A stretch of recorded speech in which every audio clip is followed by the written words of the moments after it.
আপনি যদি ভাবেন বেঁচে থাকা কেবল পাহাড়, জঙ্গল, সমুদ্রের চ্যালেঞ্জ, তাহলে আপনি আরো একবার ভাবুন। স্বাগতম জানাচ্ছি আপনাকে ঢাকা শহরে। আপনি শহরে পা রাখার মুহূর্তে হারিয়ে যেতে পারে আপনার মোবাইল, মানিব্যাগ সহ বিভিন্ন মূল্যবান জিনিসপত্র। আপনার সাথে ঘটতে পারে কিডন্যাপ, ছিনতাইয়ের মতো ঘটনা। এই শহরে বিশুদ্ধ পানির সন্ধান শুধু টাকা দিলেই মিলবে, তো নিরাপদ খাবার সেটা একেবারে ভাগ্যের ব্যাপার।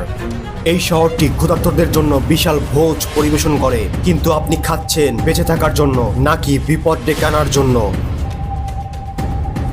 এই কংক্রিটের জঙ্গলে বেঁচে থাকার জন্য দরকার শুধু শারীরিক শক্তি নয়, দরকার সব সময় সচেতন থাকা। ঢাকা বাংলাদেশের রাজধানী, 1,20,00,000 মানুষের অবস্থান। এক সময় মসজিদের শহর নামে পরিচিত, আর এখন এটি যেন সংকট আর সংগ্রামের প্রতিচ্ছবি। ঢাকার সব থেকে বড় সমস্যা হলো যানজট। গন্তব্যে পৌঁছতে লাগে ঘন্টার পর ঘন্টা। সবশেষে আমি এটাই বলবো, ঢাকায় কেউ বসবাস করে না, তারা প্রতিনিয়ত লড়াই করে বেঁচে থাকার জন্য।